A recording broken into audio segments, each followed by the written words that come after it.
Hello, welcome to the Pretty Good Gaming Podcast. This is episode 59. My name is Mike Williams. I'm joined by Gareth Evans and Liam McKelvey. How's it going, lads? Hello. I'm alright. Everyone good? Yeah, good, Great, good. thanks. Guess what we're doing this week? We're reading your questions, as always, because it's a great system and it really works. These are Patreon questions left to us on our Patreon feed in response to last week's podcast. It's a very elegant little system, and we do enjoy it, and we hope you do as well. As always, I've had to miss quite a few this week actually. I noticed a few people saying, oh, why is mine not getting picked and stuff? Just keep trying. Just keep pasting your question in the following week's podcast. That's the only thing I can say, because we've got to be at least a little bit brutal, because otherwise the podcast will be like 3 hours long, and who wants that? They Not do. me. So let's go with the first question of the week. Arno Silas asks, any thoughts on Anthem? It looks like it'll be pretty good and maybe even a return to Bioware's glory days. But with all of EA's recent fuckery, do you think they deserve our support? Do you plan on giving it a chance, or have they run out of chances? Personally, I'm conflicted because I'm still saltier than the Atlantic Ocean over Mass Effect Andromeda. Now, I put this first because we've actually done a video on it this week. Because... who was it? It was Aaron Flynn? Aaron Flynn, former general manager Yeah. of Bioware. So he's a high-up dude from Bioware. He's kind of spoken about the actual realities, or the realities as he sees them, of working under EA. And he says, there is no such fuckery, sir. There is no forcing of Frostbite. There is no forcing of microtransactions. He says there's a business plan, but that's normal for a corporation. And he seemed, to be pretty cool about it. So At least in his experience at Bioware. that's it. specifically. Yeah. So this question: any thoughts on Anthem? Is it going to turn out the same way? I don't know. I think given the experiences of the last 12 months with Star Wars Battlefront 2 and everything, and the way the games industry suddenly had to take a sharp U-turn on microtransactions, I don't know if it's going to be as bad as some of us are worried. I think if anything, it would be a smart decision for them to come up with something really pro-consumer, right? If Anthem comes out the gate and it's like really good pro-consumer type stuff, CD Projekt level of fan service, that's surely the best business decision, right? That would be. What is going to happen, though? This is EA we're talking about here. Yeah. I mean, they've had their fair share of positive PR things recently. I have EA, so maybe that's like their tactical decision recently to try and change the narrative that is EA are the shittest company in the world. And I wouldn't be surprised if there was something really pro-consumer in there, although I wouldn't hold up much hope. I tend to take it on a case-by-case basis with the game. I wouldn't say they've had the last chance or anything like that ever, because games, they are products in and of themselves. Like you should just treat them as individual things every single time. So you've got to assess it on its own individual merit. You can never say, oh, this company's shit, I'm not going to support. Well, I mean, you could do if you want to take that view. I'm not that kind of mind, but I've got no expectations going in. I've got not anticipating anything. I'll just take it and I'll assess it for what it is. If it's good, I'll support it, and if it's not, I won't. I mean, I'm not going to hold grudges against EA, even though they have been shitty in the past. They could change their ways. So as a player of Destiny and Destiny 2, Liam, how do you feel about Anthem? Just the look of it. It looks. I mean, it's obviously Destiny is the kind of thing they're shooting for here. What do you think about it? How do you think it's going to turn out? I think it'll probably turn out at least decent-ish. It'll be at least on decent-ish. at least on the level like Destiny in terms of polish and stuff. Yeah. I don't know whether it'll be the same like for content. Destiny 2 was noticeably lacking in content. Yeah. And all these games that come out and say we're going to be like Destiny never really turned out quite well. Not even Destiny. Not even Destiny turned out like Destiny exactly. was meant to be. Not even Destiny knows what Destiny is, because the Destiny comparison is, you're dead right, is especially kind of prescient at the moment, because there's a few features that popped up on Polygon, and The Verge I think was one of them as well, that are just questioning Destiny as an entity, and does it have a future, and is it dead? I think is the question that Polygon asked. And I think that Destiny tried something, that there's definitely something there for a company to come along and do a really good job of it and do that type of game really well. Whether that's going to be Bioware with Anthem, I don't know. Bioware aren't obviously traditionally a multiplayer focused adventure shooting thing. They're an RPG studio, so single player story driven stuff. So it's going to be interesting to see how it pans out. But I'm totally with you there, Gaz. It's something we talked about on the stream this week, actually, about the judge it on its own merits. And my perspective is always that if a company tries something if a company does something bad, if it does something like Star Wars Battlefront 2's loot boxes, and then the next game that comes out is the complete reversal of that and is actually really good and really consumer friendly, surely you want to like reward, like a dog almost, you want to reward the good behavior, right? You want to buy the game that you think, yes, that's how it's done. I want to support that kind of thing because that's the kind of game experience that I want. So, and that's how they react. They look at the data. If they try and do something really pro-consumer and no one buys it, well, why would they do it again? Why would they? Classical conditioning, Mike, isn't it? Yeah, Classical behavioural conditioning. They are a business, and you've got to if they make the right move, in your opinion, you think there's nothing wrong with that, but I'm not going to buy it because of the things they've done previously. That might be good for you on a moral standpoint or something, but it's not. That's not going to lead to better things in the future. I don't think so. Anyway. No, you're right. I think. Excuse me. I think you're exactly right. You've got to. You got to give them the credit. People can change, and companies can change. Yeah. People can be evil, and I can do good in future. I mean, that's how people learn, right? I mean, people do shitty things, and they feel the punishment for it. So they've got to reform. And maybe they will, maybe they won't. I'm not saying they will. I'm not giving them any credit for anything right now, but they could. Yeah, well, exactly. Yeah. They could. They possibly could. And you can't judge that right now. You can't say right now they're never going to do anything good. They might turn out to be the best games company in 2 or 3 years' time. You never know that. So those are our thoughts on Anthem. Thank you very much, Anna Silas. We also got a question from Nikita logging off, which is a pretty similar question. So hopefully that answered your question as well, Nikita. So next up is Lewis Welford, who asks, my question is, after seeing the Kroby Cat Far Cry 2, Far Cry 5 comparison video, why are we told games cost more money to produce, therefore microtransactions are needed to cover costs, when mechanically some games were further ahead 10 years ago? Now this is interesting. This was a comparison video that Kroby Cat did. This is the kind of thing he does. He just looks at older games and how they, how the newer versions don't quite stack up and all this.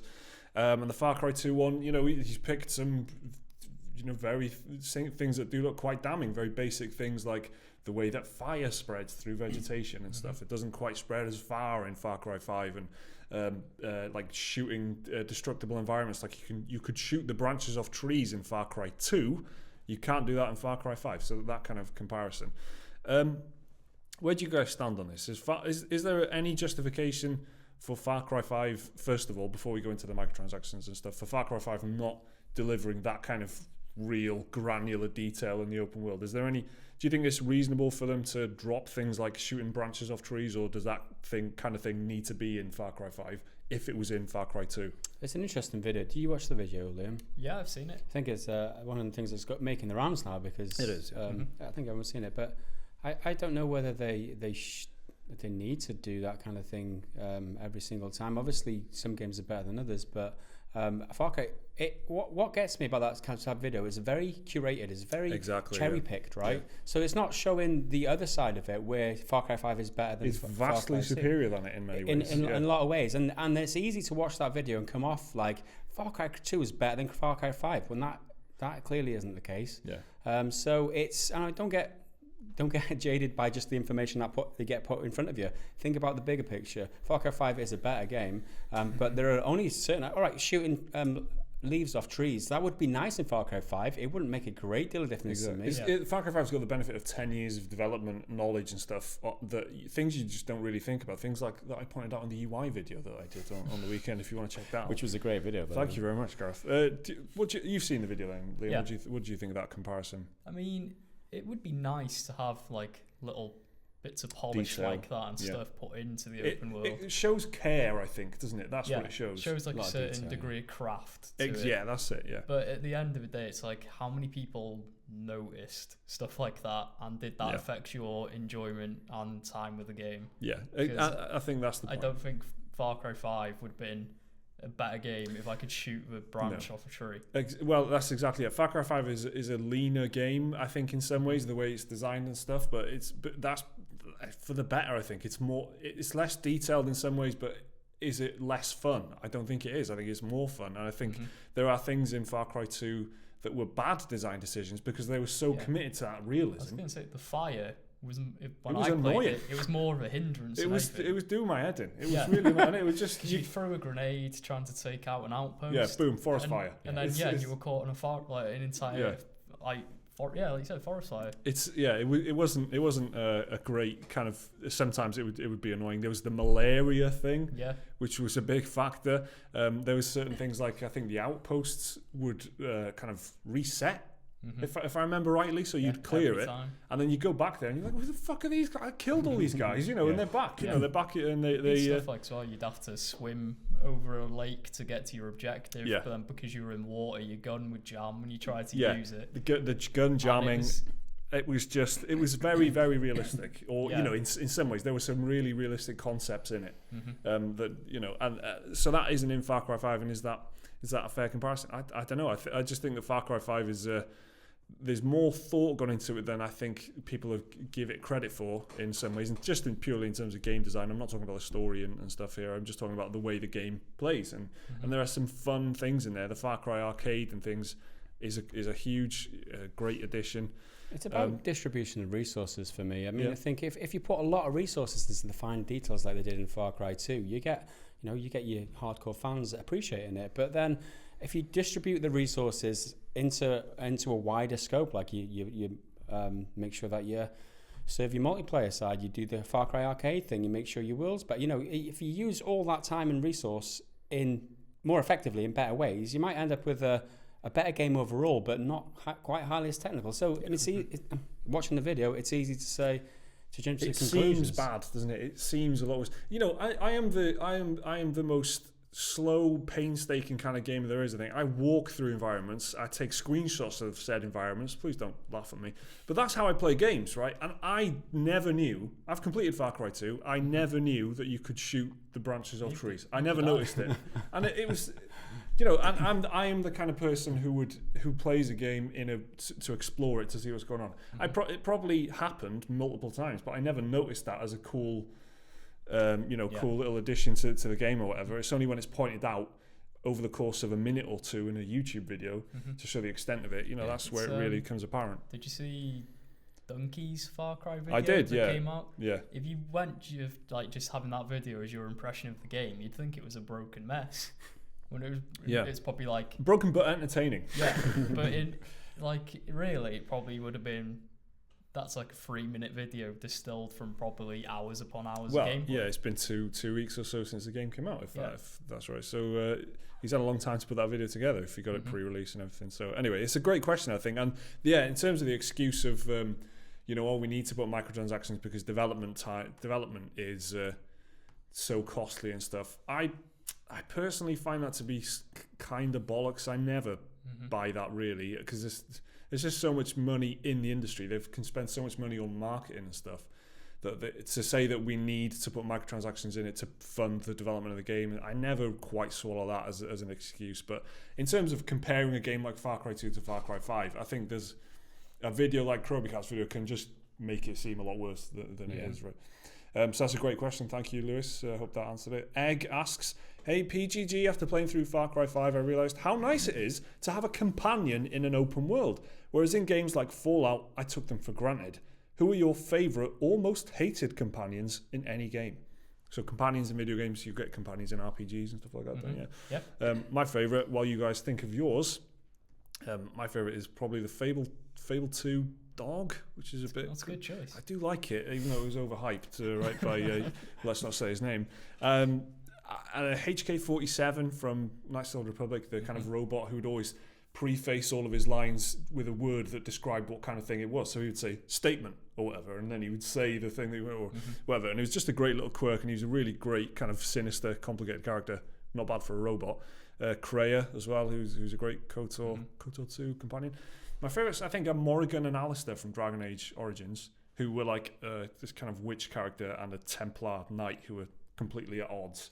And they would always, it's the kind of thing where you're walking around the world, nothing particularly special is happening, and they'd just be arguing like an old kind of married couple or something. They would just be having a go at each other all the time and stuff, and it's just really, really good stuff and help make that game feel alive. So, what about you guys?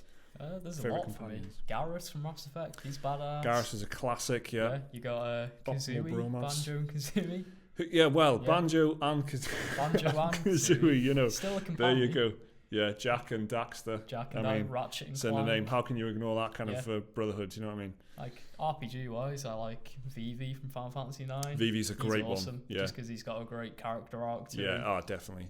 She's got quite an iconic design. Definitely a silhouette character, right? Like you see the silhouette, you know exactly who it is. Yeah. So he's just memorable, isn't he? Yeah, definitely. Great pick. Those are the ones that come to my mind straight away. So RPGs and that is probably one of the best things about them. Just how exploring the world with someone else who's talking to you about the world while you're in it is great. What about you guys? Boone.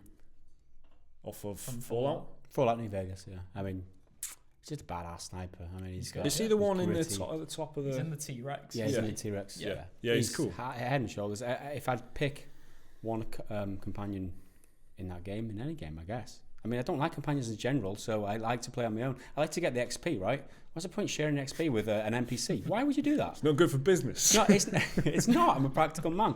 So, if I'm going to have someone, it's going to be Boone. Yeah. Otherwise, I like the way that Bethesda do it, where they just give you one, and they give you... Who do they give you in Skyrim, who's just become a massive meme and stuff, the woman that you get really early on in Skyrim. I can't remember what her name is. I'm sure you'll tell me. I play without companions, so I wouldn't tell. Well, there you go. But they kind of... She's like a shield maiden or handmaiden or whatever, and she's a warrior type thing. And you get her really early on. You know what I mean? Yeah. And then she's always getting stuck in traps and whatever. But it just felt like a bit emptier when you were exploring without her. I thought. I just after doing a few dungeons with her and stuff, and she just became part of the experience. So I think just giving you one other set of eyes in the game is always cool. So there are ours. Let us know what yours are down in the comments. It'd be cool to find out. Cheers, Egg. Thanks for the question.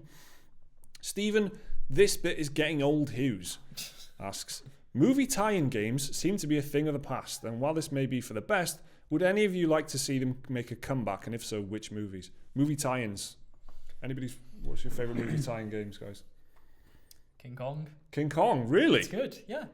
King Kong on the PS2. All right, I won't. I got it on 360 actually. I played the PS2. Is it that one? The first person? It's the same one, yeah. It had spears. Yeah, 360 one was just like a bit more advanced, but I played the PS2 version. I got the 360 version in a shameless attempt to get some gamer score points to get 1000 G on a game. Yeah. Those were stupid days, I'll tell you. What was the point of that? Tie-in game to, Wanted, the movie with James McAvoy. Was there? There was. It wasn't. And that was a good one, was either. it? It wasn't terrible. It's a solid 6 out of 10. See, that's the kind of thing we're talking about here with movie tie-ins. The question is, what's your favourite movie tie-in, and you pick a game that's not terrible. That gives you an idea of the standard of movie tie-ins. I'm trying to think of like a really good one that's not obvious, because everyone says Spider-Man 2 and stuff. Well, like Spider-Man 2 is I think there's a few obvious ones which I made a list of here. Spider-Man 2, which is a cracking game, a really good game. GoldenEye, of course. Yeah. And then for me, The Warriors, which is not really a tie-in because it came out like 30 odd years after the movie, 40 possibly after the movie. And The Thing again, came out years and years after the movie. But I liked all those games. I really enjoyed them. There are good ones, but the kind of thing that you think of is like Ice Age 3, The Icing or whatever the hell it's called. Do you know what I mean? It's there's just countless games where a movie would be released and there would be like a DS version, a PlayStation version, an Xbox version, a GameCube version or whatever, and a PC version, and they would all just be the same shit thing, platforming and stuff. You got any favourite movie tie-ins, Kaz? Yeah, Back to the Future Part 2. It's an old one. Nice. Nobody ever... Well, if you remember, I played Back to the Future Part 3 on the SNES. Right. Stupidly hard, that was. Yeah. Yeah, SNES game, stupidly hard. Yeah. Yeah, that was one of my favourites, obviously. I mean... So what kind of game was that? Was it a side-scrolling? It was just like an adventure game. Yeah, side-scrolling. I remember it was one, because you're on a hoverboard and you've got to go into the car. There's like various different types of level. It wasn't just like one side-scrolling type of game. So, yeah, it was interesting There was a lot of them. Those were the kind of days as well where some of them would actually be really good, and they were kind of SNES era and stuff. I think it's like the early to mid 2000s where they were really just pants. Like a lot of them were just not good, Hunt for Red October on the original Game Boy. That was alright. These are some belters. RoboCop on the Game Boy was pretty cool as well. Yeah, there's weirdly kind of Game Boy ones that were Terminator on the Mega Drive. Yeah. That was really hard. Yeah, I think Super Star Wars as well. Can you count that? It does tell the story of Star Wars. It does follow the events, doesn't it? Of the Star Wars. Yeah, Star Wars is obviously, as a movie franchise goes, that was obviously one of the few kind of nerd pop culture things that originated in movies and not comic books or anything. It was just a movie first before anything else. And then that has spawned so many video games. It's its own genre in its own right, almost. You get sales, Star Wars sales, on Humble Store and stuff. Star Wars count? Absolutely, I'd say. That came out around the time of the third episode 3. Yeah, that's the best thing about the prequels. The Lego Star Wars games. Came from it. Yeah, I think movie tie-ins, do they have a future, do you reckon? I think it's the kind of thing that might come back if one of them turns out to be really good and it turns out to be profitable. I mean, there's that DayZ one coming out.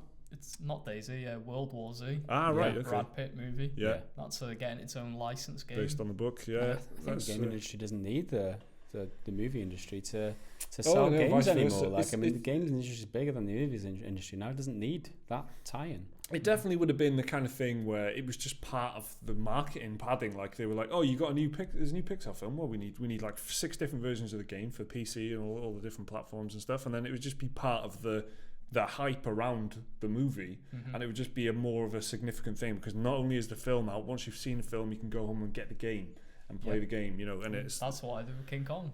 Saw the movie, got the game for Christmas. You saw the movie and thought, I want more of that. Yeah. For some reason. Let's play that.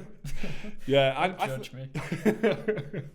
I think they may well have a future, and I think we're in an age of free to play and stuff now, so it doesn't necessarily have to be what it was in 2005. It could be something completely different. It could be a good kind of battle royale type thing or something, probably, if they want to make any money. Yeah. So there you go. Battle royale, the battle royale. Battle royale, the battle royale. Get on it. Yeah. Thanks for the question, Stephen Hughes. Next up is Niels Broadcast. Says he's currently designing a game, a squad-based RPG, the game of his dreams type thing. So he wants to know, what do you guys think are the most elemental mechanics an RPG must include to hold up the RPG experience? So what makes an RPG work, guys? What's the first thing that pops into your head here? Party customization is always a good one. Yeah, just having the ability to do strategic formation, stuff like that. You can spec out your characters, that sort of thing. Yeah. So you can have a healer, a tank, damage, that sort of thing. You want to be able to deploy the right person for the right job and know who's best for which situation and stuff, and get a feel for the characters that you like as well. I think that's a pretty fundamental one. Gaz, what do you reckon? I would say in RPG, the thing that keeps me playing is the feeling the progression, right? How you level up your character, or what you gain from that character during your progress through the game. So you start off, very basic, but within an hour or two, you've gained some ability or object or something that makes you play different. So customization is a big part of that, like Liam touched on. So yeah, being able to play your game in your own way and be able to feel like that you're achieving something in the process. Yeah. Well, what kind of combat do you reckon is the best for RPG? I mean, you're going to probably say turn-based because you're a big JRPG fan, but for a squad-based RPG, turn-based or tactical maybe, strategy like XCOM sort of thing. Play out on a grid or something. Yeah. And you can kind of position your dudes as well. What about you guys? Do you like a real time? Do you like a real Witcher? Time? Yeah. I think I'm not sure about turn-based recently. I've been turned off from turn-based games, so I'd go for a real-time one. Yeah, like real-time with pause is good. I mean that works. Yeah, I mean, but you think in YouTube titles, don't you? I've been turned off from turn-based. I mean, it's just you know what I mean. Just coming out by accident. The YouTube flows through me. I am one with the YouTube. Coursing through your veins. Mass Effect, that's a good one for you want to do real-time squad-based stuff. Absolutely. I tell you what, Mass Effect 3 gets a lot of bad stick for the ending and stuff, but for an RPG, I just felt the gunplay and the cover shooting and stuff and that, and the powers and everything just felt so impactful and so just like a proper action set piece type game. It was really fun to do, and that was in an RPG, and I think that's one of the many things that Mass Effect 3 did really well that just gets completely overlooked because they messed up the ending. For me, I reckon what makes an RPG work is just purely world building, and if it's fun to be in the world and you want to find out about it, you want to read stuff, you want to read diaries. Yeah, exactly. You want to talk to people. If someone says, please can you go over there and do this for me, I want to care about that. If it feels like someone's just saying, oh, we needed a quest here, so we just put a quest, it's like, that's the worst thing. I just need just some build up, some reason to do it, some motivation. Voice acting is really important. I don't know how feasible that's going to be for you making your first game or whatever, but it's that kind of attention to detail and storytelling. Writing is really important in my opinion. Just just good motivation for doing things, interesting characters to speak to. That's the number one ingredient for me. As far as combat, I do like you are working on something like Baldur's Gate from the sounds of it, I think, and that's what, kind of Dragon Age, that kind of system as well, where it's kind of, you can pause it, and it's not direct input. It's not like press a button to swing your sword, but there is just attack or power attack or shield bash or whatever, and you can line these things up and then you unpause it and let it all play out, you know what I mean? But it's kind of real time as well. That's my favorite type of system, I think. But good luck with the game, dude. Let us know when it's finished. We'll have a look at it. If you stick all that together in one nice tidy product, we'll play it. And if it sells, we want some money. Totally Not a Cop asks, with all these sequels releasing nowadays, are there any games that you think don't need a sequel? I'm not sure The Last of Us needed a sequel. The Last of Us. I am in complete agreement with you there. I felt like it just ended perfectly, and it's like Absolutely. A self-contained story. The story doesn't need to be told. Last of Us 2, I'm excited to play it. Yeah, I wouldn't say that Last of Us 2 won't be good because Last of Us 1 didn't need a sequel. However, I'm fine with it just being as it was.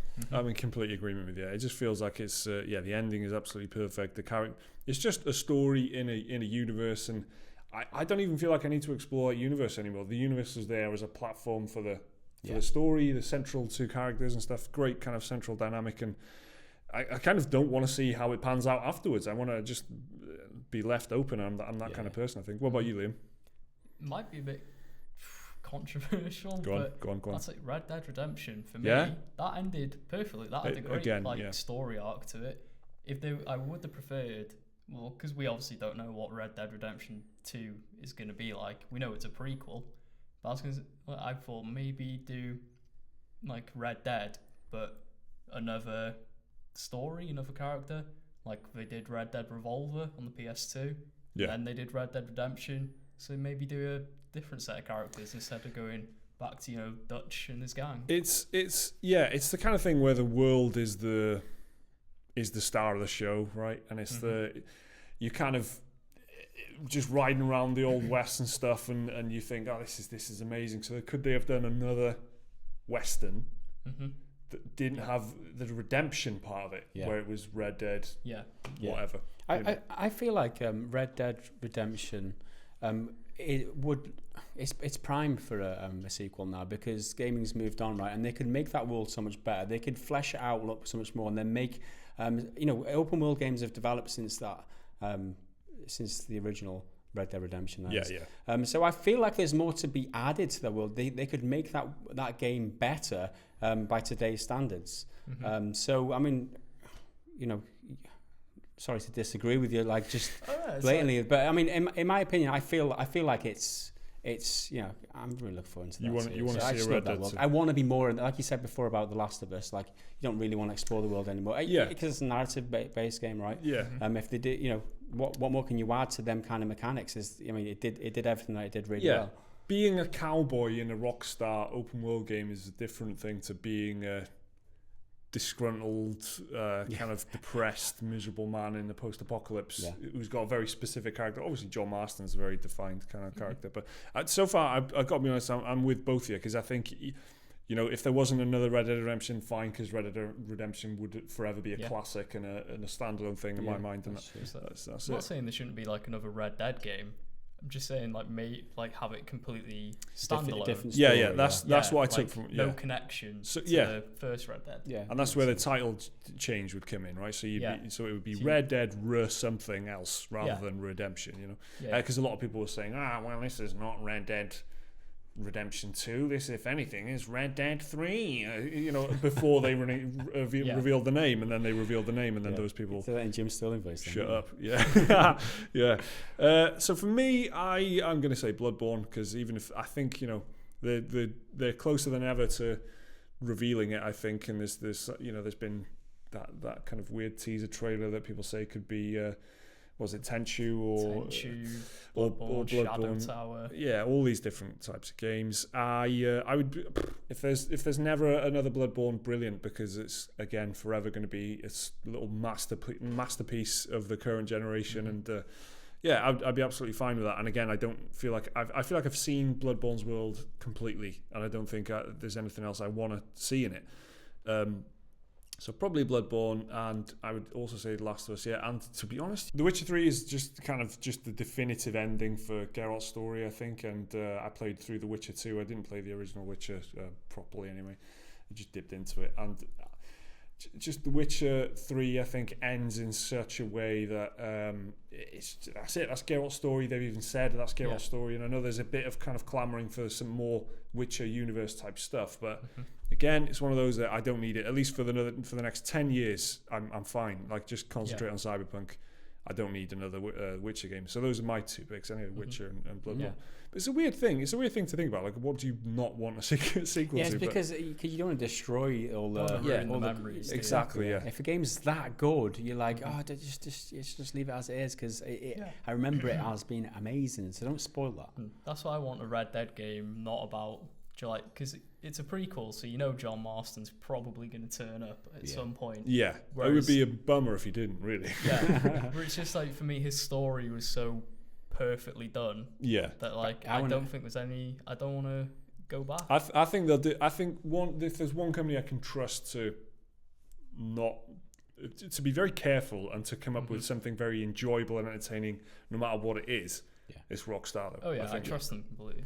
Do we want to see John Marston as a badass, though? I mean, he's already pretty badass. I mean, yeah, he was a reformed man. He was very kind of being an arsehole. Yeah, kneecapping some innocent shopkeeper or something with his revolver. You know, you don't know. He was a nice guy. Memory of him going back and seeing him when he was like a hardened criminal. Yeah, but he reformed. I'm all about the reform, you know me, guys. So he did reform. Red Dead Reform. Yeah. Red Dead Reformation. Okay, thanks for the question there. Totally not a cop. Yeah, that's very suspicious. Vinny Bartels asks, with how popular the Marvel universe is in the movies, why aren't we seeing more AAA games from them? When are we getting another proper X-Men game or Ultimate Alliance 3? Just give us Ultimate Alliance 3 already, Marvel. Liam. I mean, I agree. I would quite like an Ultimate Alliance 3 because they were great games. They were basically Diablo with Marvel heroes. What's not to like? Yeah. And then, but yeah, we've got Spider-Man coming, and they announced a partnership with Square Enix. We've got an Avengers game coming from Crystal Dynamics, the guys who made Tomb Raider, and then the team who made... I can't remember what it was. I think it was Mankind Divided. Right, yeah. They're working on a Marvel game as well. So we've got some good AAA Marvel stuff coming. It's just hasn't been announced yet. I think he's definitely onto something with the fact that it's it's been so dominant in the movies, and this probably ties back to the movie tie-ins conversation. Why hasn't there been more? It just doesn't happen as much these days for some reason. But yeah, they are in the tank, and I think that means you'll probably get better quality things, hopefully. And that Spider-Man game, I know it's it's not a Marvel movie property or whatever. I don't know how it works anymore, but. Is it? Because Spider-Man is in... They have an agreement with Sony. It's like a partnership. There you go. So the Spider-Man game's coming, and I think that is probably the first time I've been really looking forward to a superhero game in a while, because it looks bloody good. But that's the kind of game where they've just spent time on it, and it's a proper studio that knows what they're doing, and they've got some Sony pedigree, and they're making a good exclusive there. And I think... I'm definitely looking forward to that. But I would rather this. I would rather a kind of slower pacing of titles that I can get excited about, rather than saturation of because it could easily get overwhelming. I think. In a shocking sequel to Jake Adjusts His Chair. I have to adjust my chair. It was going down. It was going down, guys. It was just I was going down really slowly there. So. Can we let Matt get away with that? Hopefully that's all right. He gives Jake so much shit. Well, I'm the host. I didn't give him shit. I felt guilty, but I was left to, what other choice did I have? My hand was forced. I couldn't just let that go. I had to do something about it. I'm the host. I've got responsibilities here. People would just comment otherwise. So I was shielding Jake by pointing at it so much. Is what I was doing. Protecting him. I was deflecting the. That's an interesting. Wear it spin. like armor. Is what Tyrion said. Interesting spin. Off of Game of Thrones. But Marvel games, I think I would rather where we're at now with a kind of slower pacing. Ultimate Alliance were great games, and I would for sure like to see some more. But they're hard to make, probably, aren't they? They're got a big cast of characters and everything. There's a lot of characters in Ultimate Alliance 1. Loads, yeah. And you had to and it's not as easy as like Marvel, where it's essentially not Marvel, Lego Marvel, where because it's Lego, they've already got that structure in there, and they just put the Marvel thing on top of it and have fun with the Marvel setup that way. They've already know what kind of it's already going to be about bashing stuff and building bricks, and there's already got a structure in there. But yeah, that's a good question, Vinny Bartels. A lot of movie-related questions it seems this week. McCordis asks one more question before we go to the fact of the week. Kind of a two-part question. All right then. But with updates allowing games and consoles to add new things you can do or fix bugs and glitches, do you think years from now, when the servers for consoles shut down, that those consoles and games won't be as appealing to people who like to collect older games? And if it were possible, do you think that later releases of games and consoles should have updates included, even if it was, say, from a month or two after launch? This is a big question. Because things get updated so much post-release now that the thing that you buy initially when it first comes out isn't the same thing. You need an internet connection, and you need to hope that those servers are still up and running. So if you buy a PlayStation 4 in 15 years' time, what software is it going to be using? What version of the thing is it going to be using? So I mean, do you think it's going to be less appealing? Do you think people are going to be doing less of what you do now, for example, Liam? You're getting PlayStation 2s and stuff like that and just exploring the libraries there. Do you think people will be doing less of that in the future? I don't think so, because I think even though games do come out quite buggy, more often than not, you can still play them to completion. Like the servers aren't online and you can't get the latest patch. I mean, it's unfortunate, but I don't think it would be like prevent you from finishing the game. Yeah, but imagine you got a PlayStation 4 and a copy of No Man's Sky. Yeah, you're playing and it. And PlayStation servers were offline. Sony dies in the year 2022. But you can still play. You can still get it at second hand or something. But there is no Man's Sky server. There is no PlayStation Network to connect to. What game are you playing there? Are you playing the base version of No Man's Sky is completely different. To what we've got now. Which is kind of a long time after launch. I guess you just have to sort of deal with it. Yeah, just deal with it. But the question is, does that make it less appealing? Does that mean that collectors will be less keen to be collectors of current gen stuff? If that's the case, I do think probably. It's something that you just don't have to worry about with PlayStation 2, original Xbox Series stuff, because that's how the games were. And no one had them connected to the internet, and the games were once it was out, that's what it was. The end. I mean, it's not even that these days, is it? Because when games are issued to publishers, it might be 2 months before the game gets published itself. So the development studio might work on the game for 2 months after the version 1.0 whatever is submitted to the publisher. So the version that's published might have been worked on for 2 months, and that's why they need the day one patch, right? So the day one patch that everyone else has played, you might not even get that if you're a collector. True. That's exactly. And I think that is the real benefit of a gold edition or a definitive edition or something where Resident Evil 7 just did it, where it came out with all the DLC and stuff. You would assume. I haven't checked it, but you would assume that Resident Evil 7 Gold Edition has got the latest version of Resident Evil 7 on it. Everything's bang up to date, and that'll be a much better thing to get your hands on in 10 years' time, unless you really want the original version of it, than the base Resident Evil 7. It's got all the DLC on it. It's got the latest version of the game running on it. So Bottom line is, if you're a collector, you've got to go for the collector's edition. You've got to go for a collector's edition. It's in the title. It's in the title, man. It's in the title. I suppose it'll probably be something like someone will probably take it to court if that happens. I think it's like there'll be like a ruling like they have to provide support or something like that. It's going to be an interesting one. I think this current state of PC gaming or certain games is such that EA just turning off servers and then games just die, and then you need like unofficial patches and stuff. I think that something's going to have to happen in the courts to say, well, hang on. You've sold people that game. That game is still available for sale, and you're not providing the service for it anymore. You got to do it. You're still selling the game. You know what I mean? It's a weird kind of. It'd be in the T's and C's though, wouldn't it? They'd get out of it. It'll be like if the servers aren't available, then the game's worthless to you. Take a click and to continue. It's definitely the kind of thing where they're legally protected now, but I think that someone will take it to the court and will ask a judge to think about if that is fair or not. and the judge will have to decide, well, no, it's probably not fair. Even if you can still buy it on eBay secondhand, it's still got, it can play online and whatever on the back. So it brings up that Lawbreakers discussion now, right? You can still buy the game. You can still buy the game. You could have bought the game 3 months ago and not got on a game. Yeah, because it's an online only game. So, I mean, we're legal. That's an interesting conversation because it really is. It's a big topic.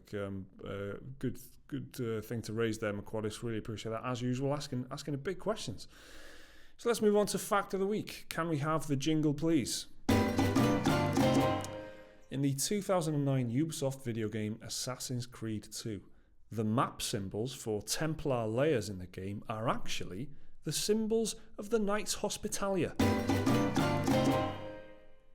there you go. Don't know if that's a mistake or a deliberate design decision from Ubisoft there, but now we know. Now we are armed with that knowledge. So we've come to the 30-second throwdown, and we haven't got a 30-second throwdown. So let's move on to part 2 of the questions, I guess. I don't know. Is anyone mad? Is anyone annoyed about anything? I'm too relaxed. I'm annoyed that the commenters and the questions don't have more throwdowns. We just thought by now they would have been influenced by all our rage that we displayed in the 30 seconds. So get angry in the comments this week, guys. I want to feel that rage. Okay. I'm don't make me get angry about it. I'm the one who has to read the questions and pick them. But yeah, definitely get angry. I know. I improvised. What can I say? Okay, so there's no 30-second throwdown this week, or 30-second Zen Garden, which is a tragedy. But I have no power over that. That just happens when it happens. I can't control it. So, questions part 2, I guess. Sorry for the lack of throwdown. Gareth McKelvey gets us off in part 2 with. Why do I keep saying that? Gareth McKelvey starts us off in part 2 with the 2-word question: favourite potion. It's a health potion, isn't it? Health potion. Yeah. I mean, the elixir from Final Fantasy, because that restores everything. This guy knows. Health potion is a stable, solid mainstay of almost all games ever made.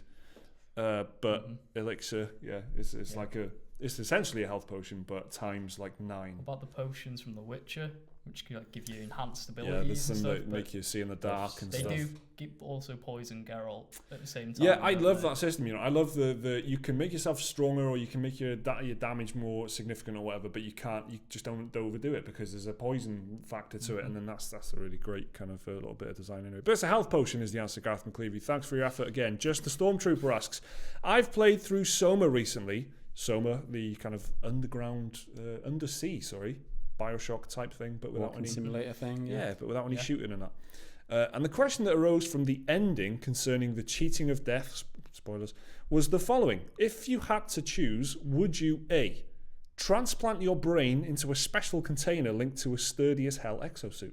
That's option A. Mm-hmm. B, make copies of yourself and have them reside in these robot HDDs like in Soma, spoilers. Or C, simply accept the unknown that follows what we call death and die naturally when the time comes. So you've got, let me get this straight again. Transplant your brain into a special container, so it's the same brain, but it's in a really tough exosuit.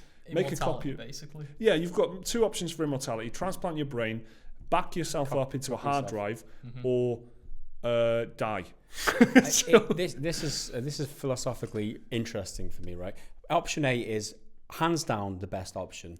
Same brain, different body, right? Because you're still yourself. Yeah. However, if you copy yourself, are you yourself? There could be unlimited copies, right? Yeah. And which one of them is you? Because it's just a copy. Yeah. It's not actually you. And say you back yourself up, and then you use that backup to put yourself in a robot. Then are you the robot or the backup? Which one are you? Also, it's the kind of thing that where in the Star Trek transporter, you step into it. Like Riker did. He got left behind once. Do you remember? Yeah, that episode. But it's the kind of thing where I watched them recently actually. But it's the kind of thing where I think in that the physics say that you can teleport, but you individually teleport all the molecules and then you're rebuilt somewhere else. Yeah. So is it the same person, or is it It's a big question that you've asked here. The answer is no, and you die every time you enter the teleporter. That is the answer. Yeah, and a new one is born. You're not the same person as you that goes in. So I'm with you, Gareth. I would go transplant brain, and that's something that I have said for a long time. I put myself in a Bender-style robot suit and explore the universe forever. So that's my answer. Liam, what would you do? It's Robot Suit, isn't it? Robot Suit. It's the Hands best down, isn't it? one. It's Hands the down. best one. Simon Russell asks, given as a percentage, how much faith in humanity do you lose every time you're on the plane on PUBG? I haven't played PUBG in a while, so I must say my faith in humanity is pretty high right now. Okay. Yeah. But is it a problem? What is it? Is it just the voice chat? Wasn't it? Yeah, voice chat. I mute the voice chat, so So do I. I my, don't know. my faith in humanity, is retained. Yeah, the whole I don't want to hear trip. other people. I mean, I'm just, I'm saying I've never actually listened to what goes on, so I can't tell you. Yeah, I'm deaf. yeah. I'm deaf on Mostly the just PUBG people plane. shouting China #1 and stuff like that. Right, Kids are gonna be kids, aren't they? I mean, kids are going to be kids. kids gonna Yeah. be kids. A Scottish bloke asks, I was wondering if you could have any studio make a Lord of the Rings game, what would it be? Easy, Creative Assembly, Total War. I say this every single podcast. That needs to happen. Lord of the Rings, Total War. Why hasn't it happened? Make it happen, please, and thank you. Who would make a good Lord of the Rings game, guys? Any Lord of the Rings fans among us, apart from me? Yeah, I mean, my answer for any sort of game is usually RPG, and my answer for any RPG game is Obsidian. So I default to. They would make a bloody good game. If they made any, if it was something like Pillars of Eternity, it would be really good. If it was something like Fallout New Vegas, it would be really good because it's Obsidian, and that's what they do. What about you, Liam? Let's get a Ninja Theory to make some sort of action hack and slash. That would be fun. Yeah, playing as who and who you're hacking and slashing. Could be follow the plot Follow of the the party. books. It could be a completely separate standalone story. Like them great beat 'em ups on the PS2, like the They were Two great, Towers yeah. and Return of the King. So you could play as like the heroes or the kind of main type of heroes, but going around battering all the goblins in Moria, and then Do it like Hellblade. We have the strong narrative behind it as well. Yeah, Be good. that would be a good one. I think some kind of hack and slash would be really cool actually. I think something like Vermintide would be fun, where if it put you in a scenario and it was like co-op kind of, and you just had orcs and you had Uruks from Isengard and stuff, Urukai from Isengard and stuff, and you'd just be like, getting swarmed. Vermintide. That's what Vermintide is, though, isn't it? I know, but it's exactly the same. You just described Vermintide. Instead of the elf whose name I don't know or care about, it's Generic Legolas. elf, it's Yeah, Legolas, instead of generic elf, it's Legolas. Instead of generic dwarf. You don't really need a lot of imagination, do I you? can't remember what my character Kruber. I couldn't remember what my Vermintide character was called, but is of course the Krubs. I remember now. So yeah, Vermintide. If they had a stab at another license, generally, I think they would do a good job of it. But yeah, like give me Lord of the Rings Vermintide. That'd be cool. Thanks for your question, Scottish bloke. But the real answer is Creative Assembly, because just imagine it. Imagine if Lord of the Rings Total War. God almighty. Evan Stratpop Quinn says, I just got into Vermintide 2 and I'm clearing champion difficulty, almost ready for legend. I cannot stop playing because I find the game extremely rewarding to play skillfully. My friends, however, think it's a simple hack and slash and won't bother to play more than 15 minutes and get their heroes past level 7 because, quotes, the game is too simple to keep my attention. That was credited to someone he calls Bastard Friend. Are you guys still playing Vermintide? Have you found it to start to get boring? I haven't played it in a couple of weeks, but that is purely because of Far Cry 5 and other general kind of busyness. And I am very keen to go back into playing it. What about you, Liam? Yeah, I'm same. I haven't played it for a few weeks because of stuff like Ni no Kuni and Kunis. Yakuza and got God of War coming up, so that'll take a lot of my time as well. When I first got into it, I knew it would be that would be my co-op game for a little while, and that is where it remains. If I'm going to play some co-op or anything, or if I just want some kind of action, some clicking action, I'll just go and check that out. What about you, Gaz? Did you have any joy with Vermintide? No, I was one of them people that felt like your friend. One of the bastard friends. I am the bastard friend. Where I picked it up and I didn't find it was that complex and in-depth, right? But I missed a lot, right? I didn't give it enough credit. Because I've realised since then, having not played it, but from listening to you guys, that blocking is a huge part of it. Yes. Blocking is a lot going on, part of the strategy of it, right? And I just feel like there's one attack and then there's like the power attack, and I don't know. I didn't feel engaged with that. It wasn't interesting to me to begin with, but there's a lot more to it than that. There's a lot more to it than that. Two things, I think, is finding the right class, and the second thing is realizing that things that you get away with on the basic beginner level, or rookie, whatever it's called, you can't do it. One level up, it's so much harder, like a real spike in difficulty. They've even buffed all of the player characters and stuff, and they've tried to make the game a bit easier because it was that would have helped me. That would help me because I just died. Like the 3 games I played with random noobs on the internet, I died every single time because maybe I was shit, maybe they were shit, whatever. But that's not rewarding. I want to get to the end. I want to feel randoms generally isn't rewarding either. I found in my time. I've done a few games with randoms, and it's been okay, but it's not the same thing. And finding the class is a big thing because I'm playing as Marcus Kruber, and I'm playing as the Huntsman. So that's Marcus Kruber as a bow and arrow. So he starts off as kind of a tanky all-rounder type dude. But then the second class is the Huntsman, so he's more of a sniper. So he's not only a ranged, he's quite a powerful range. So one arrow can do a lot of damage. You can take some of the specials out and stuff in one shot and stuff. So, and I really, really enjoy doing that. I feel like that's my class now, and it feels a lot more enjoyable since playing that way. So the actual classes, although you're still hitting stuff or shooting stuff or blocking, the way that you do each of those things is really different and compared to the other classes. So. I mean, Liam will probably be going back to it pretty soon, right? Once things clear up on the agenda, right? Once we've got some free time, I'm quite looking forward to it. It's still Far Cry for me at the moment. I'm still really enjoying that. So once that's out of the way, I'll probably be going for that. But thanks for your question. Here we go. Caleb Husky asks, are any of you guys particularly into PC hardware, or do you not really care as long as it runs your games? Do you enjoy building PCs, following tech news and releases, buying the latest and greatest hardware, etc.? Does anyone use a pre-built? So this question is about PC hardware. I mean, we're all to a certain degree, I'd say. Liam especially, you probably seem to know a lot about it. I'm interested in it, but I'm not as knowledgeable in it as you for sure. But I think it's something that, if you're a PC gamer, you've got to be at least a bit aware of it. Yeah, of course. So when it comes to PC hardware and stuff, the first part of his question, do you care as long as it runs your games, or do you want to get a new GTX 1070 because Final Fantasy 15 isn't quite perfect enough? I'm really into it. I follow all the tech news. I'm really into like this nitty gritty of the specs and everything. And like, how many transistors they can fit into the die and stuff like that. All of that stuff. I'm all into that. I do like having I will often, instead of just like going, I'll get a 1080 because that's the most powerful thing, I'll go, but no, I could get a 1070 because that'll work better with my setup and stuff like that. I really go all in depth on the hardware. So since you're asking, Caleb, I guess we might as well run through it. What's everyone's specs? What are you using at the moment?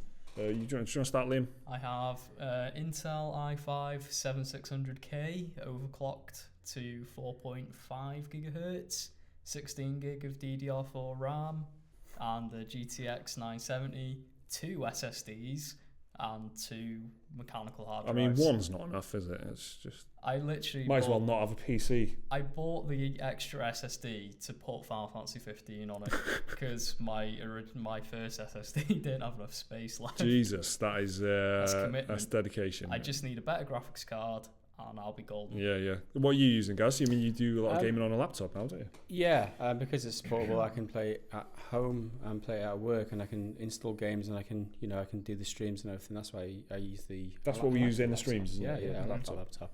And to answer the other question a little bit first, hardware is a means to an end for me. I'm not enthusiastic about it. Yeah. I'll change the graphics card as an upgrade, but I don't get excited about it. And that will probably explain my description of my setup, because I mean my setup is 1070 and i7 in the laptop now. In the laptop. 1070 i7 7660 or whatever it is. That's a good one, right? Probably 7700 HQ. Yeah, it's a good one. And it's running the streams and fine. 16 gigs of RAM. Far Cry running at 60 FPS on a stream, no problem. So yeah, it's a good machine. Quite good. Yeah. Well, I've probably got the weakest out of, definitely I've got the weakest out of all of them. So I've got an i5 4460 or something like that, and a GTX 970. It's exactly the same card as you, actually, MSI. And I've got 8 gig of RAM, and I've got an SSD as well, which is an absolutely essential purchase. I think if anyone's into PC gaming and they haven't got an SSD, trust that is the best single upgrade you can make, I think, because it's like 80 quid maybe for a good one that's got a lot of size on it, and it just speeds everything up. If you're playing Total War, anything that's got a long load time on it, it just completely evaporate. I remember Total War, my experience changed completely after I getting an SSD. I could just play through campaigns much quicker and stuff because I wasn't waiting for 2 or 3 minutes for every battle to load and stuff. It makes a huge difference.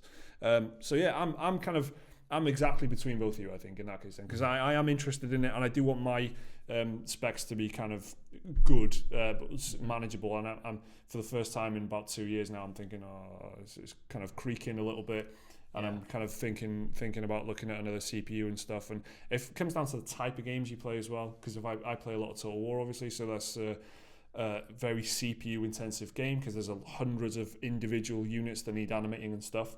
So I care a lot about that over the graphics because I want to have thousands of troops, not hundreds. And to do that, you need a good CPU, and I think that's where it's come from since being a young kid. kind of just being into having a computer powerful enough to give me a big enough army in Total War.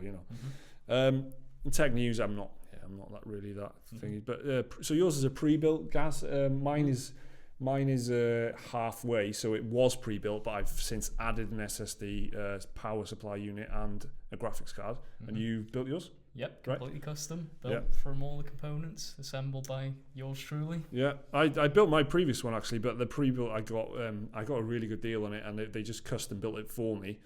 And it's just much better than anything I could have done. Just the cables and stuff inside are just perfectly tucked away and everything. My previous 2 PCs, which are actually here, I had that. I chose the spec and they built them for me. So it's not actually. PC gaming can be really intimidating to begin with, but it's the kind of thing where if you just break into it with like a kind of okay PC and you really get a taste for like the vast quantities of games that you can get on Steam and like it's so good. PC gaming is so good that suddenly like a £500 PC or something, it's like, I mean, a PlayStation and a TV is a lot of money. A PlayStation 4 and a TV is a lot of money. An Xbox One X is a fucking expensive machine, and it's not far off getting a decent PC. So it's the kind of thing where once you start getting into it, the huge prices and everything don't seem as intimidating. I think at least that's where I am anyway. So Michael Lindholm asks, Katana or Claymore?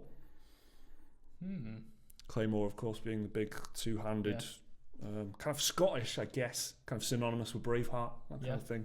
Big old sword is a Claymore.